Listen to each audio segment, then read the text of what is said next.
మరి ప్రార్థన చేసుకుని ఈ రాత్రి కాలపు కుటుంబ ప్రార్థనలో మనందరం ముందుకు వెళ్దాం. మోషేబాబు ప్రార్థన ద్వారాగా ఈ రాత్రి కాలపు కుటుంబ ప్రార్థన మనం ప్రారంభించుకుందాం. మోషేబాబు ప్రార్థన. మహాగణుడు మహోన్నతుడ ప్రేమికులు మా కడితండి కొరకు కలదేమి ఆ పరమైన నామానికి వందనాలు స్తుతులు సోదరు తండ్రి ఈ శాంతకాల సమయంలో తండ్రి ఇవ్వండి మీ భాగ్యం ఇచ్చిన మీకు అందమైన తండ్రి ఇటు తండ్రి వాక్యం చేయనుకున్న తండ్రి ఆ వాక్యం తండ్రి మా హృదయాన్ని 30 రోజులు 600 ఫలించేలా చూడండి తండ్రి ఇటుగా తండ్రి వింటున్న మాకు చెప్పబోతున్న మీ దాసులకు సంబోధించమని తెలియని జ్ఞానాన్ని ఇస్తుంది. ఇప్పుడు తండ్రి ఇక్కడ మీ తరగతి ముగించుకుని తండ్రి మహాసభలకు మేము వెళుతుండగా అది ఆది నుంచి అంతవరకు మీ కృపలు ఉండేలా చేయడం తండ్రి ఇటుగా తండ్రి ఇంకా తండ్రి అనారోగ్య రోగాలతో నన్ను ముట్టుబడి ఇదిగోండి తండ్రి సండే టు సండే రెండు దినాలు దిగ్విజయంగా ముగించుకునేదండి. 3వ రోజులు మేము అడుగు పెడుతుండగా మాకు విజయ సహాయం ఏంటంటే ఇటుగా తండ్రి ఇవ్వండి తండ్రి ఇంకా అనారోగ్యంగా రోగులు కొన్నాను ముట్టుబడి సత్తుమంటండి ఏ సరిహద్దు నామని ప్రార్థన మీకు వేడుకుంటున్నా పరమ తండ్రి రైట్ మంచిది నాయన. జయగడి ప్రార్థన గడమైన శాస్త్రం నాకు ఎంత రూపుగా వాకి చదువుకున్న వాక్తండి ఆది నుంచి అంతవరకు నాకు రూపుగా తండ్రి వాక్య చదువుతుండగా వాక్యం చదువుతుంది మీద సత్యం సామర్థ్యం రోటరీగా తండ్రి మీ లేఖనం చదువుతుండగా తండ్రి ఆ సందర్భాల్లో లోతులకి నేర్చుకునేలాచి రోటరీగా తండ్రి బహిరంగ సభ గురించి ప్రార్థన చేస్తున్నా తండ్రి 8 రోజులు తండ్రి నా మహిమలా చేయండి. ఈ రోటరీగా తండ్రి 2 రోజులు దిగ్విజయం ముగించుకుని తండ్రి 3వ రోజుకి అడుగు పెడతాను మీద సత్యం సామర్థ్యం రోటరీగా తండ్రి ఇక్కడ వాక్యం అయిపోయిన తర్వాత తండ్రి బహిరంగ సభలోకి వెళ్ళి అక్కడ ఆది నుంచి అంతవరకు కొన్ని ఇలా చేయండి తండ్రి ఇంకా అయితే ప్రార్థన చేసుకుందాం. మంచిది. చిన్న ప్రార్థన చేసుకుని మనం మరింత ముందుకు వెళ్ళే ప్రయత్నం చేద్దాం.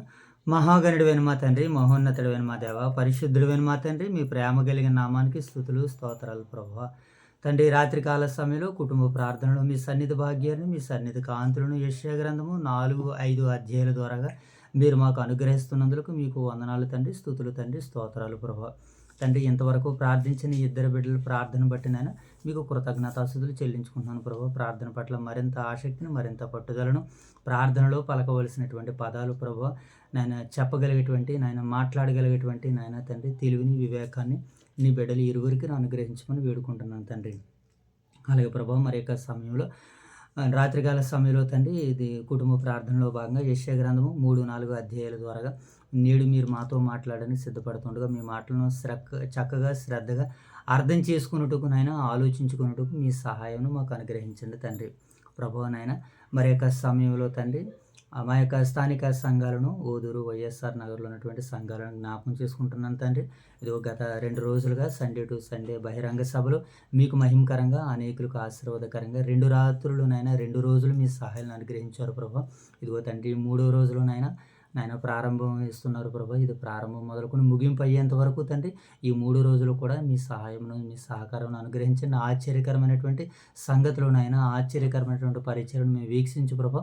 మిమ్మల్ని మనసారా స్తుతించుటకు మహిమపరచుటకు మీ సహాయాలు దయచండి.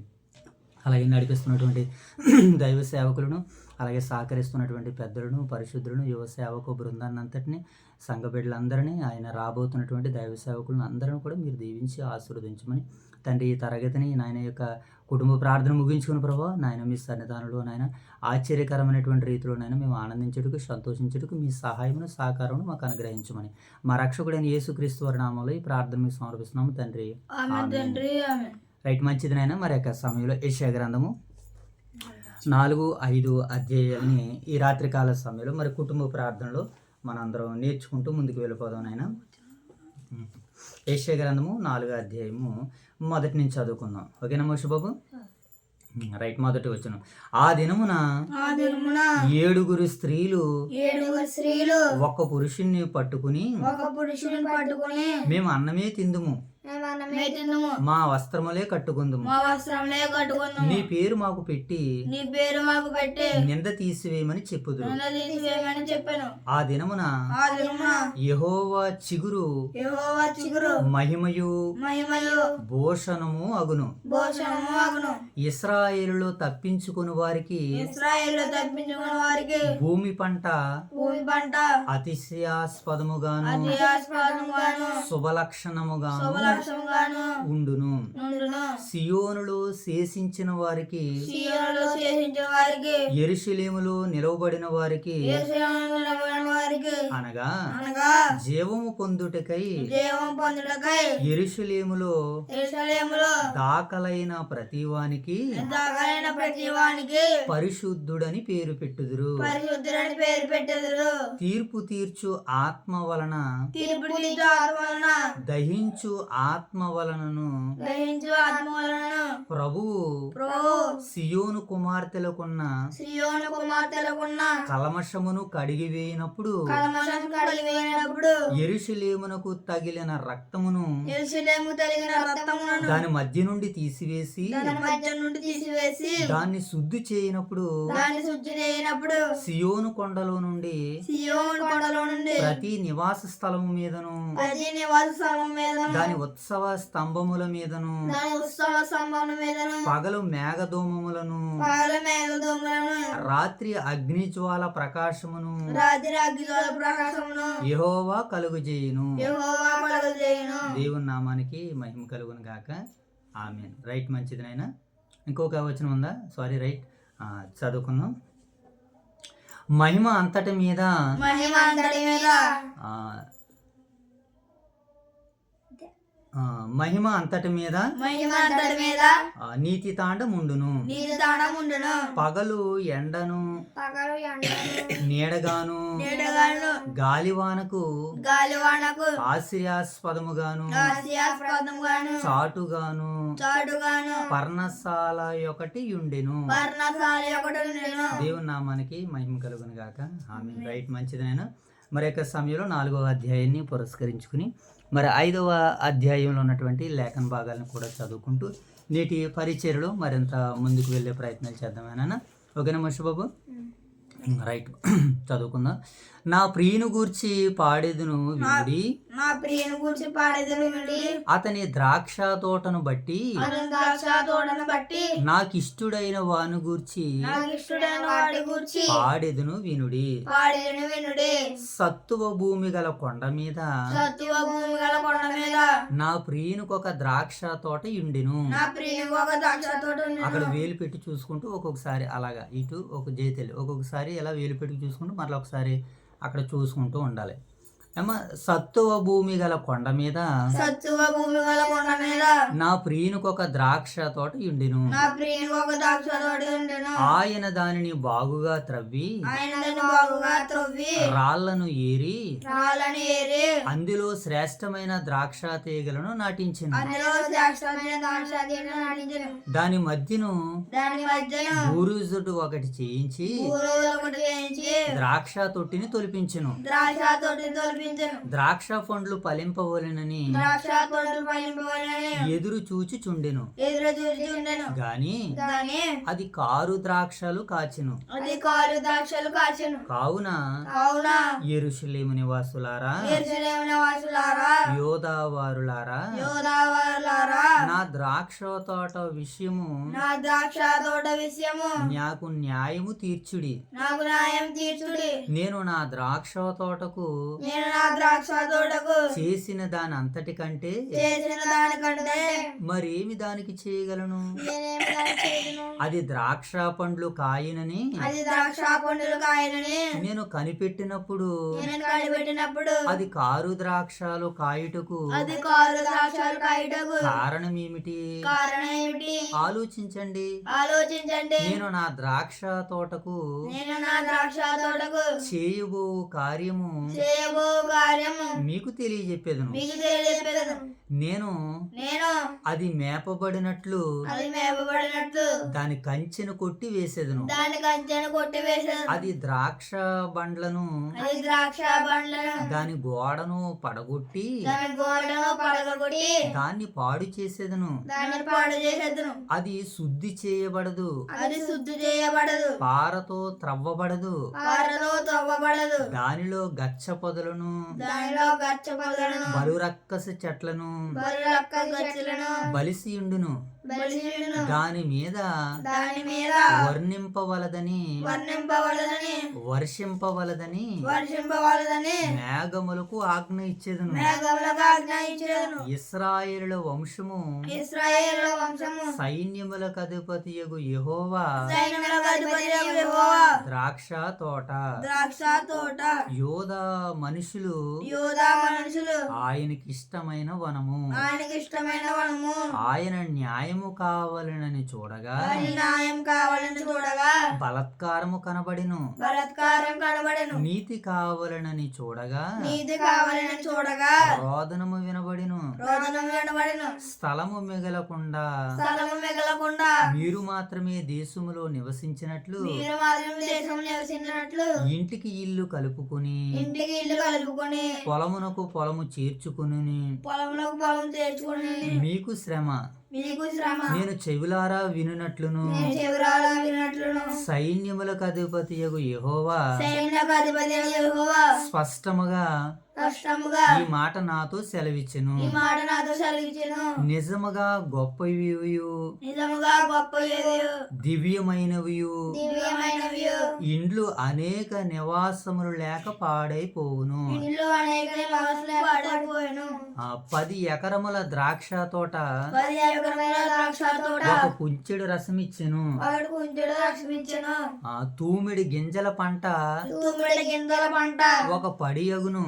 ఒక పడియగును. మద్యము త్రాగుదుమని మద్యం త్రాగుదమని వేకువనే లేచి వేగమునే లేచి ద్రాక్షారసము ద్రాక్షారసము తమకు మంట పుట్టించు వరకు తమ మంట పుట్టించే వరకు చాలా రాత్రి వరకు చాలా రాత్రి వరకు పానము చేయు వారికి శ్రమ.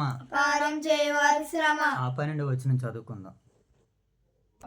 12వ వచనం చదువుకుని వారు సితారా వారు సితారా స్వరమండలముల స్వరమండముల తంబూర తంబూర సన్నాయిలను వాయించుచు సన్నాయిలు వారించుచు ద్రాక్షారసము త్రాగుచు ద్రాక్షారసం తాగుచు విందు చేయుదురని విందు చేయుదురని గాని గాని యెహోవా పనిని యెహోవా పనిని వివేచింపరు. వివేచింపరు. ఆయన హస్తాకృత్యములను లక్ష్య పెట్టరు. ఆయన శ్రాపుత్రం లక్ష్య పెట్టరు. కావున నా ప్రజలు కావున నా ప్రజలు జ్ఞానము లేకయే చెరపట్టబోచున్నారు. జ్ఞానములాగే చెరబడుతున్నారు. వారిలో గనులైన వారు వారిలో కొనులైన వారు నిరాహాదులుగా ఉన్నారు. నిరాహాదులుగా ఉన్నారు. సామాన్యులు దప్పి చేత జ్వరపీడితులగుదురు. ఇందుచేతనే పాతాళము గొప్ప ఆశ పెట్టుకుని అపరిమితముగా తన నోరు తెరుచుచున్నది. వారిలో గనులను సామాన్యులను ఘోష చేయువారందరూ హర్షించువారును పడిపోవుదురు. అల్పులు అనగద్రొక్కబడుదురు. గనులు తగ్గింపబడుదురు. గర్విష్ఠులు చూపు తగ్గును. సైన్యములకు అధిపతియగు యెహోవాయే తీర్పు తీర్చును. మహిమ పరచబడును. పరిశుద్ధుడైన దేవుడు నీతిని బట్టి తన్ను పరిశుద్ధపరచుకొనును. అది మేత బీడుగా నుండుటకు గొర్రె పిల్లలు అచ్చట మేయును. గర్వించిన వారి బీడు భూమిని విదేశులైన కాపరులు అనుభవింతురు. అలా ఎట్టకూడదు ఏమా, దెబ్బలు పడిపోతాయి. జాగ్రత్త పెట్టుకుని అక్కడ చూసుకుని ఎలా ఉంటుందో చూసుకుని మాట్లాడాలి. భక్తిహీనతయు త్రాళ్లతో దోషమును లాగుకొని వారికి శ్రమ. ఎన్నో వచనము? బండి మేకుల చేత పాపమును లాగుకొని వారికి శ్రమ. వారు ఇల్లు కట్టుకొనిచున్నారు. ఆయనను త్వరపడనిమ్ము. మేము ఆయన కార్యమును చూచినట్లు ఆయనను దాని వెంటనే చేయనిమ్ము. ఇశ్రాయేలు యొక్క పరిశుద్ధ దేవుని ఆలోచన మాకు తెలియబడినట్లు అది మా ఎదుటి కనబడని నిమ్ము. అది మా ఎదుట కనబడినము. అయిన వచనము 20 వచ్చు. Very good. కీడు మేలనియు కీడు మేలనియు మేలు కీడనియు మేలు కీడనియు చెప్పుకొని చెప్పుకుని చీకటి వెలుగనియు చీకటి వెలుగనియు వెలుగు చీకటనియు వెలుగు చీకటనియు ఎంచుకుని వారికి శ్రమ. ఎంచుకున్న వారికి శ్రమ. చేది తీపనియు చేతి తీపనియు తీపి చేదనియు తీపి చేదనియు ఎంచుకుని వారికి శ్రమ. ఎంచుకున్న వారికి శ్రమ. తమ దృష్టికి తాము జ్ఞానులమనియు తమ దృష్టికి తాము జ్ఞానులనియు తమ ఎన్నికలో తాము బుద్ధిమంతులనియు తన ఎన్నికల తన బుద్ధిమంతులనియు అనుకుని వారికి శ్రమ. అనుకున్న వారికి శ్రమ. ద్రాక్షరథము త్రాగుటలో ద్రాక్షారసం తాగుటలో ప్రఖ్యాతు నొందిన వారికిని ప్రఖ్యాతి నొందిన వారికి మద్యము కొలుపుటలో మద్యం కలుపుటలో తెగువ గల వారికిని శ్రమ. తెగువ గల వారికి శ్రమ.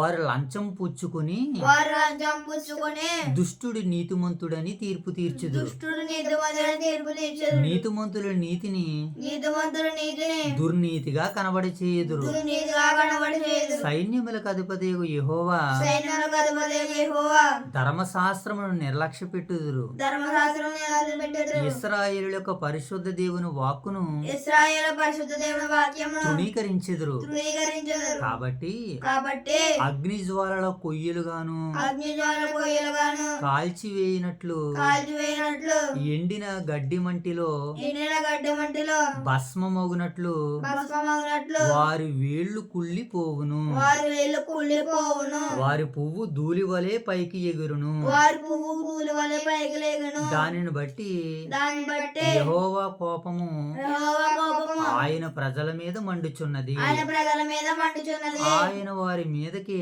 ఆయన వారి మీదకి తన బాహువు చాచి తన బాహువులాది వారిని కొట్టగా వారిని కొట్టగా పర్వతములు వణుకుచున్నవి. పర్వతాలు వణుకుచున్నది. వీధుల మధ్యను వీధుల మధ్యన వారి కలేబారములు వారి కలేబారములు పెంట వలె పడి ఉన్నవి. పెంట వలె పడి ఉన్నవి. ఇంతగా జరిగినను ఇంతగా జరిగినను ఆయన కోపము చల్లారలేదు. ఆయన కోపం చల్లారలేదు. ఆయన బాహువు ఇంకనూ చాపబడి ఉన్నది. ఆయన బాహు ఇంకయో చాపడి ఉన్నది. ఆయన దూరముగానున్న జనములలో ఆయన దూరంగా ఉన్న జన్ములలో పిలుచుటకు పిలుచుటకు ధ్వజము నెత్తును. దూరమునెత్తెను. భూమి అంతముల నుండి భూమి అంతము నుండి వారిని రప్పించుటకు వారిని రప్పించుటకు ఏలగొట్టును. ఈలగొట్టెను. ఇదిగో వారు త్వరపడి ఇదిగో వారు త్వరపడి వేగముగా వచ్చుచున్నారు. వేగంగా వచ్చుచున్నారు. వారిలో అలిసిన వాడు ఒకడును వాడు అడిసిన వాడు ఒకడును ఆ త్రొట్టిల్లిన వాడు ఒకడును రొట్టెన్న వాడు ఒకడును లేడు. లేడు. వారిలో ఎవడును నిద్రపోడు. వారు ఎవడును నిద్రపోడు. వారి నడుకట్టు విడిపోదు. వారి నడికట్టు విడిపోదు. వారి పాదరక్షకులు తెగిపోవు. వారి పాదరక్షలు తెగిపోవు. వారి భూషణములు వాడిగలవి. వారి భోజనములు వాడగలవి. వారి విండ్లన్నీయు ఎక్కుపెట్టి ఉన్నవి. వాడి విండ్లని వెక్కి పెట్టి ఉన్నవి. వారి గుర్రముల డెక్కలు వారి గుర్రముల డెక్కలు చెకుముకు రాళ్లతో సమానములు. చెగుముకురాలతో సమానము. వారి రథ చక్రములు వారి రజచక్రములు సుడిగాలి తిరిగినట్లు తిరుగును. సుడిగాలి తిరిగినట్టు తిరిగిను. అతడు సింహము గర్జించినట్లు అతడు సింహం గర్జించినట్లు వారు గద్దించుదురు. వారు గర్జించెదరు. కొదమ సింహము గద్దించినట్లు కొదమ సింహం గర్జించినట్లు గర్జన చేయును. గర్జన చేయును. వేటను పట్టుకుని వేటను పట్టుకుని అడ్డమేమియూ లేకుండా అడ్డమేమి లేకుండా దానిని ఎత్తుకుని పోవుదురు. దాన్ని ఎత్తుకుని పోదురు. విడిపింపగల వాడెవడనూ ఉండడు. విడిపింగాడు ఎవడనూ ఉండడు. వారు ఆ దినమున వారు అతనుమున సముద్ర ఘోష వలె సముద్ర కోశములే జనము మీద జనము మీద గర్జన చేయుదురు. గర్జన చేయుదురు. ఒకడు భూమి వైపు చూడగా ఒకడు భూమి వైపు చూడగా అంధాకారమును అంధాకారమును బాధయు కనబడును. బాధయు కనబడును.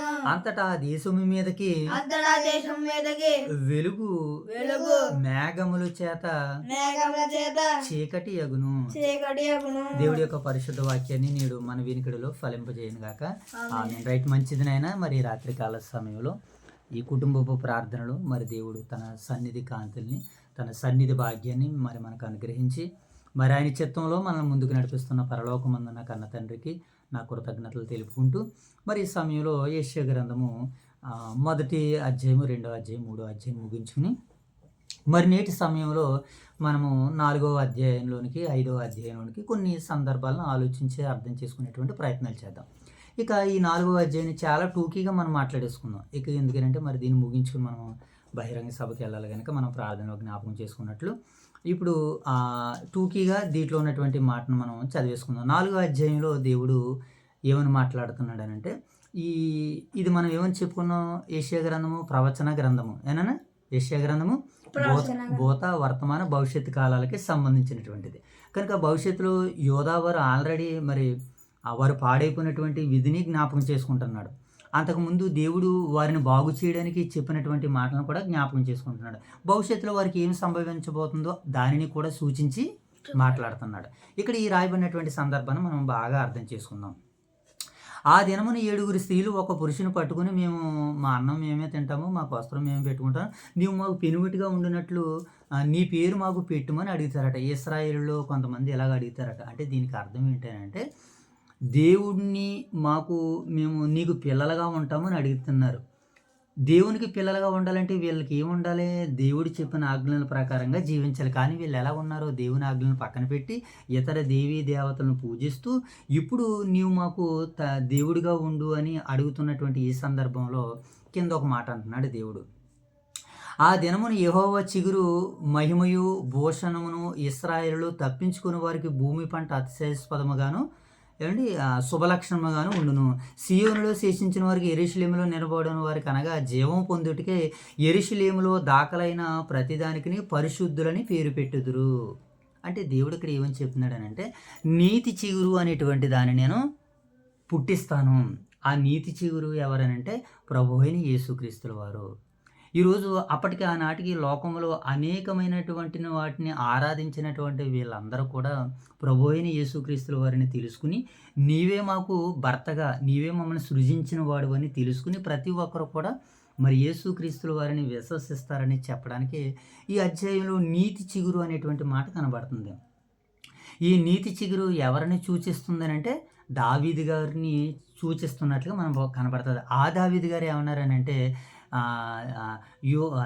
యోధా మొద్దులో నుంచి చిగురు పుట్టును అని అన్నాడు. ఆ చిగురులో నుంచే ప్రభు అయిన యేసుక్రీస్తుల వారు, ఆ మొద్దులో నుంచి చిగురుగా ప్రభు అయిన యేసుక్రీస్తుల వారు వచ్చి ప్రపంచంలో ఉన్నటువంటి మనుషులందరికీ కూడా దేవుని యొక్క గుణగణాలని చెప్పాడైన చిగురుగా. అంటే ఇశ్రాయేలులో యూదులలో మొద్దుగా, యెషయా మొద్దులో నుంచి దావీదు నీతి చిగురు వచ్చును అని అన్నాడు. దావీదు గారిలో నుంచి, యెషయాలో నుంచి, దావీదు గారిలో నుంచి ప్రభు అయిన యేసుక్రీస్తుల వారు ఇప్పుడు ఎలా వచ్చారైనా చిగురుగా వచ్చారు. ఒక మాట చూద్దామా, ప్రకటన గ్రంథము 22:16లో ఈ నీతి చిగురు అనేటువంటి మాట మనకి బైబిల్ గ్రంథంలో కొన్ని పర్యాలు మనకు కనబడుతుంది. మర్చిపోక మాటను మనం చూద్దాం. ప్రకటన గ్రంథము 21వ అధ్యాయము 16వ వచనం చదువుదాం. 21వ అధ్యాయము 16వ వచనం వదిలేనన్న చదువుతాం. ఆ పట్టణము చచ్చకమైనదే, దాని పొడుగు దాని వెడల్పుతో సమానము, దాని కొలవగా 700 మూలలు, దాని పొడుగు ఎత్తును వెడల్పును సమముగా ఉన్నది. మరియు అతడు దానిని కొలవగా మనుషుని కొలత చొప్పున 40 మూరలై ఉండును అని అంటున్నాడు. ఇక్కడ మనం 22:16 అనుకున్నాం కదా, క్షమించండి, 22:16 మనం చూద్దాం. 22వ అధ్యాయము 16వ వచనం చూద్దాం. సంఘములతో ఈ సంగతులను గురించి మీకు సాక్ష్యం ఇచ్చుటకు యేసు అను నేను నా దూతను పంపి ఉన్నాను. నేను దావీదు వేరు చిగురున సంతానమును ప్రకాశమైన వేకువ చొక్కునై ఉన్నాను. ఇక్కడ ఏం కనపడుతుంది మనకి, దావీదు వేరు చిగురును అని అంటున్నాడు. ఆ చిగురు ఎవరో కాదు, ప్రభు అయిన యేసుక్రీస్తుల వారిని గురించి సూచిస్తుంది. ఈ చిగురు అనేటువంటి మాట మనకి బైబిల్ గ్రంథంలో సుమారుగా ఒక 11 సందర్భాల్లో మనకు కనపడుతుంది. దావీదు నీతి చిగురు అని ఏనా, ఆ చిగురు అను సేవకుడు ప్రభు అయిన యేసుక్రీస్తుల వారని. ఏమంటే యెషయా మొద్దులో నుంచి దావీదు చిగురు వచ్చినని, యెహోవా చిగురు అని. ఏమంటే ఇలా మనం బైబిల్ గ్రంథంలో అనేక పర్యాలు చూసినప్పుడు ఇది యేసుక్రీస్తుల వారి గురించి వ్రాయబడినటువంటి సందర్భం. ఎండిన భూమిలో మొలిచిన మొక్క వలె ఆయన ఉన్నాడు అని అంటాడు. ఎవరైనా ప్రభు అయిన యేసుక్రీస్తుల వారి గురించి. కనుక ఈ 4వ అధ్యాయం మనకి ఏమని సెలవిస్తుందనంటే, వీళ్ళందరినీ కూడా యేసుక్రీస్తుల వారి ద్వారాగా ఒక సంఘంగా వీళ్ళని చిగురుగా చేసుకొనబోతున్నాడని ఇది ప్రవచనంగా చెప్పబడుతున్నటువంటి సందర్భంగా మనం అర్థం చేసుకోవచ్చు. యెరూషలేమునకు తగిలిన రక్తమును దాని మధ్య నుండి తీసివేసి దాన్ని శుద్ధి చేయును. సియోను కొండలో నుండి ప్రతి నివాస స్థలము మీదను దానిని ఉత్సవ సంఘము మీదను పగలు ఏమండి మేఘములను రాత్రి అగ్నిజ్వాల ప్రకాశమును కలగజేయును. ఏమండి కలగజేయును. మహిమ అంతటి మీద నీతి తాండముగా ఉండును. మహిమ అంతా కూడా ఉంటుంది ఎక్కడనంటే నీతి చిగురు అది ఎవరిలో ఉందంటే ప్రభు అయిన యేసుక్రీస్తుల వారు నీతి చిగురుగా వచ్చి మరి దేవుని ప్రజలతో దేవుని పిల్లలతో ఆయన యొక్క సంగతులను తెలియజేస్తున్నాడని ఇది ఒక ప్రవచనంగా మనకి 4వ అధ్యాయం మనకి సెలవిస్తుంది. ఇక 5వ అధ్యాయం గురించి మనం ఆలోచించేద్దాం. ఇప్పుడు ఈ సమయంలో 5వ అధ్యాయం గురించి మనం తెలుసుకునేటువంటి ప్రయత్నాలు చేద్దాం. 5వ అధ్యాయంలో రాబడినటువంటి సందర్భాలు ఏంటంటే తండ్రి అయినటువంటి దేవుడు ఇశ్రాయేలు ప్రజలని మోషేబాబేలాగా తండ్రి అయినటువంటి దేవుడు ఇశ్రాయేలు ప్రజలని ఐగుప్తులో నుంచి తెచ్చి ఆయన ఎక్కడ నాటాడు? యెరూషలేములో యోదయలో నాటాడు. నాటినటువంటి వేరు మనకు ఒక పాట ఉంది కదా, భూమి ఫలిస్తే చూడాలని ఈ నేల మీద రైతు కల, నీవు ఫలించుట చూడాలన్నది నాటిన నీ తండ్రి ఇలా, ఊర్ధ్వలోకపు రైతులు చేసిన వ్యవసాయంలో మొక్కలు ఆత్మఫలములు ఫలించాలని ప్రేమతో నాటిన విత్తులు ఒకే తండ్రి సంతానం ఈ భూమి మీద కనుక ఈ భూమి మీదకి వచ్చినటువంటి వాళ్ళందరూ ఎలా ఉన్నారంటే దేవుడు వారిని నాటుకున్నాడు. దేవుడు ఇశ్రాయేలుని యోధవారిని ఏం చేశాడు? మోషేబాబు ఎక్కడి నుంచి తెచ్చాడు? వారిని ఐగుప్తులో నుంచి తెచ్చి యోదయ దేశంలో ఏమండి యెరూషలేములో వారిని నాటుకున్నాడు. నాటుకుని వారికి ఏం రావాలని? ఫలాలు కాయాలని. ఏం ఫలాలై? ఆత్మ ఫలాలుగా నా బిడ్డలో నాలో ఎదగాలని వారిని తెచ్చుకుని అక్కడ భూమిని అంతటిని సదును చేసి విత్తనాలుగా విత్తి దానికి బూరుజు కట్టి దానికి చుట్టూ మంచి కంచి కట్టేసి ఎవరు రాకుండా దానికి భద్రతనిచ్చి దాన్ని ఈసారి కాపులుగా పండించుకోవడానికి దానికి అవకాశం ఇస్తే సమయం ఇస్తే ఆయన ద్రాక్ష ఫలాన్ని తీసుకోవడానికి వచ్చినప్పుడు దాంట్లోంచి ఏమొచ్చినాయి? ద్రాక్ష రసం కాకుండా కారు ద్రాక్షలు కాసేసింది ఆ చెట్లు. ఏ కాసినాయనైనా కారు ద్రాక్షలు అంటే ద్రాక్షకు బదులుగా ఇప్పుడు చేలో మనం విత్తనాలు విత్తిన తర్వాత చేలో వరితో పాటు ఏమొస్తాయి? కలుపులు వస్తాయి కదా. అలాగే కారు ద్రాక్షలు అంటే మనిషికి ఉపయోగపడతాయి. కారు ద్రాక్షలు అంటే మనుషులకి ఉపయోగపడవయ్యి, పొల్లికాయలు లాంటివి. అలా కారు ద్రాక్షలు ఫలిస్తే దేవుడికి అప్పుడు బాధ కలిగింది. ఇదేంటి, నేను ఎంతో శ్రమపడి కష్టపడి నేను నాటుకున్నాను కదా, ఇవి నాకు మంచి ఫలాలను ఇవ్వాలి కదా, ఇదేంటి ఎలా జరిగిందని దేవుడు ఏం చేయాలనుకున్నాడంటే ఆ కంచి వేశాడు కదా, మరి ఎవరు రాకుండానే ఏమి దీని మీద దాడి చేయకుండా శత్రువులు రాకుండా కంచి కట్టాడు కదా. ఇప్పుడు ఆ కంచి అంతా తీసేశాడు దేవుడు. దాని ప్రాకారాలను పడగొడేశాడు. ప్రాకారాలు కంచి తీసేస్తే ఏమొచ్చేస్తాయి? ఎద్దులు వచ్చేస్తాయి, అడవి మృగాలు వచ్చేస్తాయి, ఆ వనాన్ని ఏమైపోతుంది? పాడైపోతుంది. కారణం ఎందుకు వచ్చింది? దేవుడు తన బిడ్డల్ని నాటుకున్నాడు. అదే మాట మనకి ఇక్కడ 5వ అధ్యాయంలో కనబడుతుంది. ఆ మాటను మనం చూద్దాం ఒకసారి. 7వ వచనం చూద్దాం. ఇశ్రాయేలు వంశము సైన్యముల అధిపతి యెహోవాకు ద్రాక్ష తోటట. వీళ్ళు ఎలా ఉన్నారట? దేవునికి ద్రాక్ష తోట కింద ఉన్నారు. ఇంకా కింద చూద్దాం చూడండి. యోధా మనుషులు ఆయనకి ఇష్టమైనటువంటి వనము. వనం అంటే ఏంటి మోషేబాబు? వనం అనగా తోటలో. వనం అనగేటినైనా ఒక తోట, ద్రాక్ష తోట. ఆయనకి ఇష్టమైనటువంటి వారిగా దేవుడిని నాటుకుంటూ వీళ్ళందరూ కూడా ఎలా ఉన్నారు? చెడిపోయారు, పాడైపోయారు. కారణం ఏంటంటే దేవుని ఆజ్ఞలు వేరే దానికి కాపుదలగా పెట్టుకోలేదు. ఇప్పుడు ఇది మాట మనం ఆత్మీయంగా అర్థం చేసుకుంటే దేవుడు మొలకల్ని చెట్లని చూపించి వాటి ద్వారాగా మనకి ఏమి నేర్పిస్తున్నాడు అని అంటే చెట్లకి ఆ మొక్కలకి ఎరువు త్రవ్వి నీరు పెట్టి వాటిని అన్నిటినీ జాగ్రత్తగా చూసుకుంటాడు కదా, మంచి ఫలాలు ఫలిస్తాయి కదా. అలాగే నేను కూడా మిమ్మల్ని అలాగ యాజకుల్ని పెట్టాను, లేవీయుల్ని పెట్టాను, రాజుల్ని పెట్టాను, అధికారుల్ని పెట్టాను. వారి ద్వారాగా నా ధర్మశాస్త్రాన్ని మీకు ఇచ్చాను. మీరు ఎలా ఉండాలి? మనుషుల పట్ల నీతి న్యాయాలతో వ్యవహరించవలసింది పోయి మీరు ఎలా ఉన్నారంటే దుర్మార్గులుగా మీరు మారిపోయారు. మీరు అన్యాయస్తులుగా మారిపోయారు, అక్రమాలు చేసేవారుగా మారిపోయారు, ఇతర దేవీ దేవతలను పూజించేవారుగా మీరు మారిపోయారు. కనుక నేను మిమ్మల్ని ఏం చేస్తానంటే నా నుంచి మిమ్మల్ని దూరం చేసేస్తాను. మీరు ఇక నా దగ్గర ఉండరు, మీకు శ్రమ కలుగుతుంది, మీకు కష్టాలు వచ్చేస్తాయి, మీరు నష్టాల పాలైపోతారని దేవుడు వీరిని ఏం చేశాడు? నష్టాల పాలు, కష్టాల పాలు చేసేసాడు. కారణం ఏంటి? ఆయనకి ఇష్టమైనటువంటి వనము ఆయన ఫలించాలని చూశాడు, కానీ వారు ఫలించలేదు. ఇప్పుడు ఇది ఈ యోధా ఇశ్రాయేల్ గురించి చెబుతున్నటువంటి మాటలు. ఇప్పుడు ఆత్మీయంగా ఇప్పుడు మనందరం అర్థం చేసుకుంటే దేవుడు ఇప్పుడు లోకంలో ఉన్నటువంటి జయగడు ఇప్పుడు లోకంలో ఉన్నటువంటి మనల్ని కూడా దేవుడు ఏం చేశాడు? ఇప్పుడు తన సేవకుడైనటువంటి ఏమంటే తన సేవకుడైనటువంటి దైవ సేవకుల ద్వారాగా ఇప్పుడు మనల్ని లోకంలో ఉన్నటువంటి మనల్ని ఆహ్వానించుకుంటున్నాడు. ఎక్కడికి? స్థానిక సంఘంలోనికి. ఇప్పుడు ఆ సంఘంలోనికి వెళ్ళినటువంటి తర్వాత, వాక్యం విన్నటువంటి తర్వాత ఇప్పుడు మనం ఎలాంటి ఫలాలు ఇవ్వాలి? ప్రేమ, సంతోషము, సమాధానము, దీర్ఘశాంతము, ఆశా నిగ్రహము, సాత్వికము, మంచితనము, విశ్వాసము, ఇలాంటి ఫలాలను ఇవ్వవలసింది పోయి ఏమండి కోపము, అసూయ, కలహము, ద్వేషము, మిమతములు, ఏమండి అల్లరి, ఏమండి ఇలాంటివన్నీ ఫలాలు మనం ఫలిస్తున్నాం అనుకోండి, ఎలా ఉంటుంది? దేవునికి కోపం వస్తుంది. కారణం ఏంటి? నేను సేవకుని పంపించాను, నేను సేవకుడి ద్వారా నా మాటలు వినిపిస్తున్నాను, అయినా సరే మీరు సరిదిద్దుకోవట్లేదు కనుక అప్పుడు మిమ్మల్ని ఏం చేస్తాను? మీకు కంచి నేను కొట్టేస్తాను అంటున్నాడు. మీకు ప్రాకారంగా ఉన్న వాటిని తీసేస్తాను అంటున్నాడు. ఎప్పుడైతే మన కంచిని తీసేస్తాడో, మన ప్రాకారాన్ని తీసేస్తాడు, యోబు గారి పరిస్థితి ఏమైంది? యోబు గారి పరిస్థితి ఏమైంది? అలాంటి పరిస్థితి మనకి కూడా వస్తుంది కనుక ఇప్పుడు ఆయన పిల్లలుగా మనం కూడా ఏం కలిగి ఉండాలని అంటే, ఈ 5వ అధ్యాయం నేపథ్యం మనకి ఏమని సెలవిస్తుందంటే, ఆ రోజు యోధా వారు, ఇశ్రాయేలు వారు ద్రాక్ష తోటగా ఉన్నటువంటి వారి విషయంలో వారు మంచిగా ఫలించలేదు. అందుకనే దేవుడు వారిని ఏం చేశాడు? చెరకు పంపించేశాడు. వెళ్ళిపోయారు, చెరలోనికి వెళ్ళిపోయారు, ఎన్నో కష్టాలు ఇబ్బందులు పడ్డారు. నేడు మనము కూడా దేవుని మాటలానుసారంగా మనం వినలేదనుకోండి, దేవుడు కూడా మనకి సాతాను అనేటువంటి చెరకు అప్పగించేస్తాడనమాట. సాతాను గడి కానీ మనల్ని అట్టుకుని పోవడానికో ఆడిష్టానుసారంగా వాడుకుంటాడు. కారణం ఏంటి? దేవుడు వాడిని వాడుకోమని మనకి ఇచ్చేసాడు. ఒక మాటలు అన్నాడు, దాన్ని మనం రోమపత్రికలో చదువుకున్నాం కదా, దేవుడు భ్రష్ట మనసుకు వారిని అప్పగించేశాడు, చేయరాని కార్యాలు చేయడానికి దేవుడు వారిని అప్పగిస్తేస్తాను అని అన్నాడు. కనుక ఇప్పుడు దేవుని నిబంధనలకి, దేవుని కట్టడలకు మనం ఏం చేయాలి?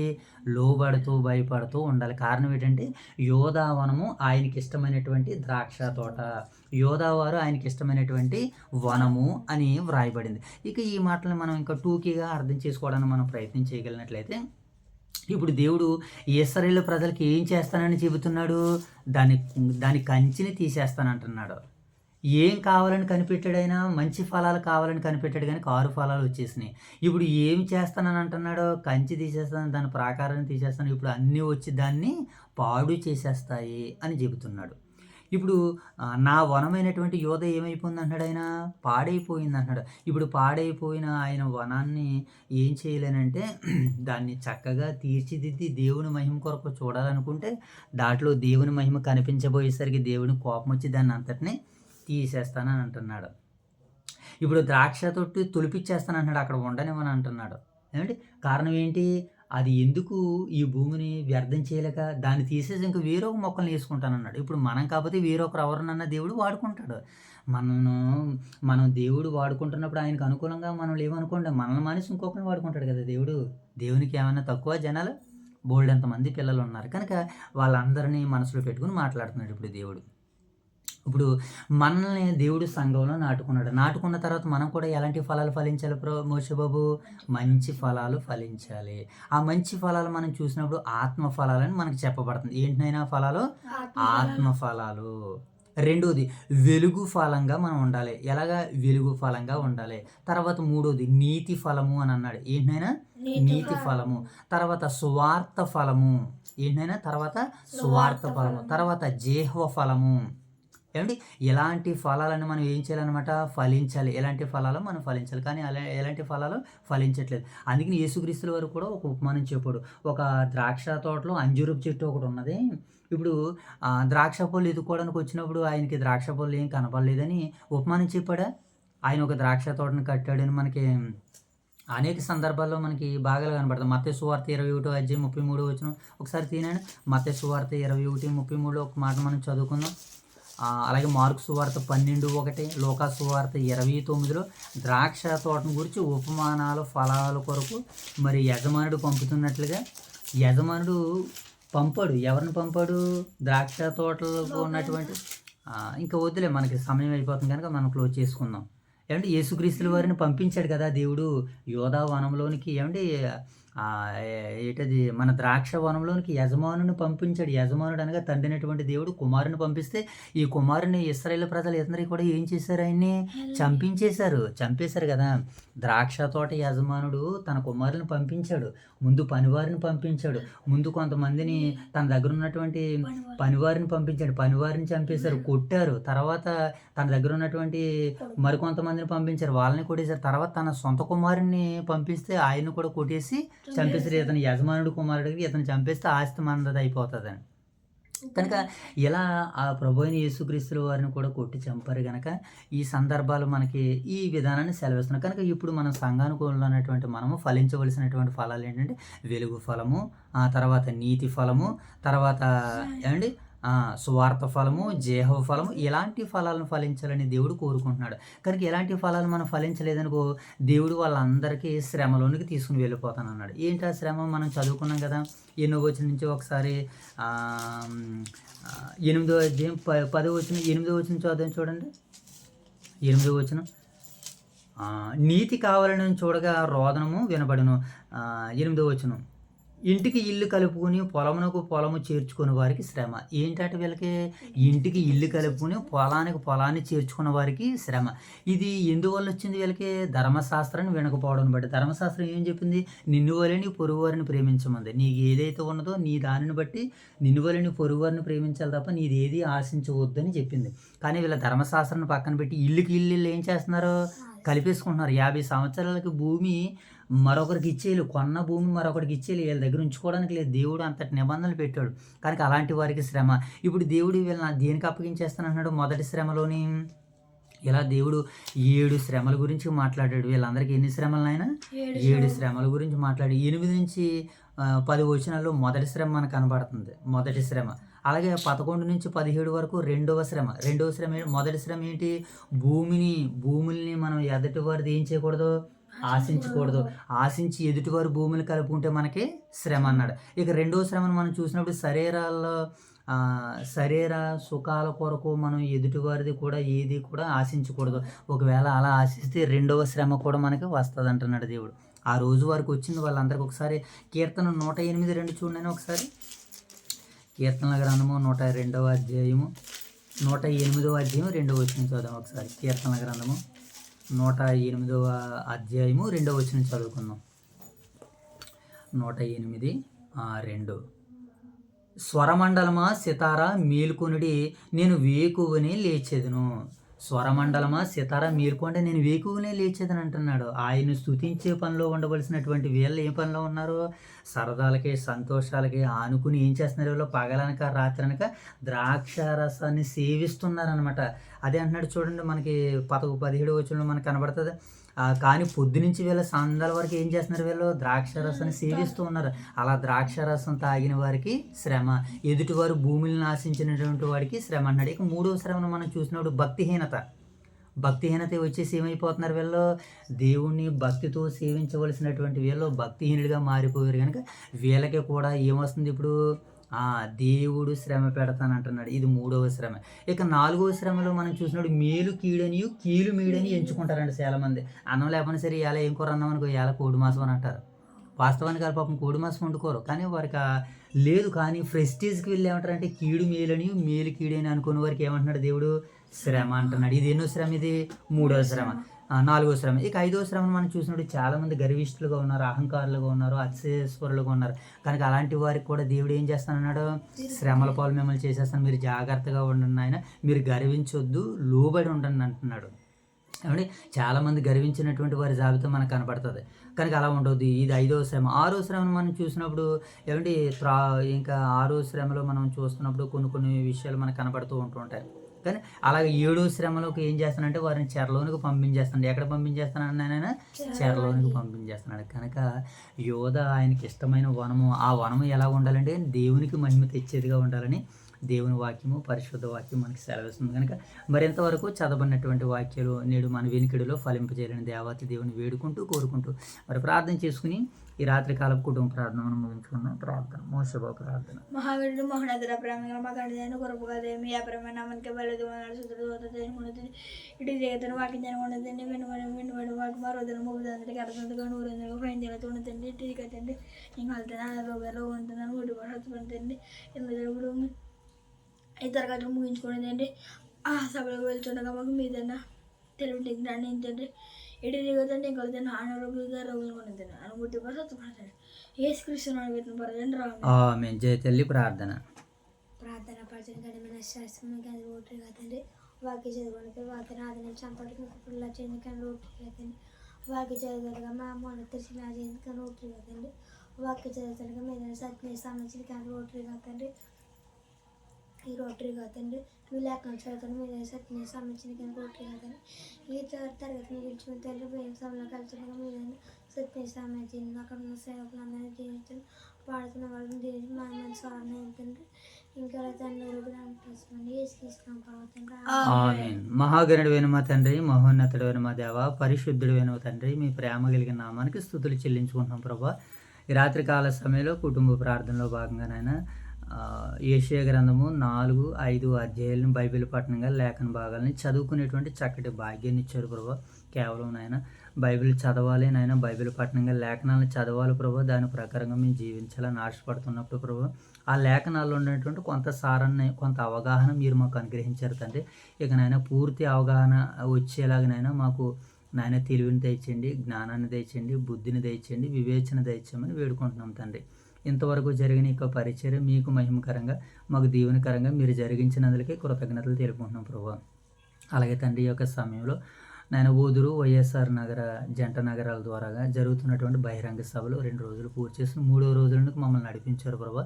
మరి రాత్రి కాల సమయంలో నాయన ప్రారంభించబడినటువంటి ఆ 3వ రోజు మహిమ, ఆ 3వ రోజు సభ నాయన తండ్రి మీ చిత్తానుసారంగా మీకు మహిమకరంగా అనేకులకు ఆశీర్వాదకరంగా మీరు జరిగించండి. వ్యయ ప్రయాసాలు పడి అందరూ ప్రభా తమ పనులను, అందరూ ప్రభా తమ యొక్క ఇష్టాలను, అందరూ ప్రభా తమ కోరికలను దూరపరుచుకుని ప్రభా ఈ సమయాన్ని, కాలాన్ని నాయన మీ మందిర ఆవరణలో, మీ పరిశుద్ధ స్థలంలో గడుపుచున్న ప్రతి ఒక్కరిని దీవించి ఆశీర్వదించి కాచి కాపాడమని, దాని కొరకు ఎంతైతే సమయాన్ని, ఎంతైతే కాలాన్ని, ధనాన్ని ఇచ్చించారో ప్రభు రెట్టింపు దీవెనలతో ఆశీర్వాదాలతో నీ బిడ్డలను నింపమని నడిపించమని సమస్త మహిమ ఘనత ప్రభావాలు మీకు ఆరోపించుకుంటూ మా రక్షకుడైన యేసుక్రీస్తు వారి నామం పేరిట ఈ ప్రార్థనకు సమర్పిస్తున్నాము తండ్రి. ఆమేన్ తండ్రి, ఆమేన్. అందరికీ వందనాలు. Very good.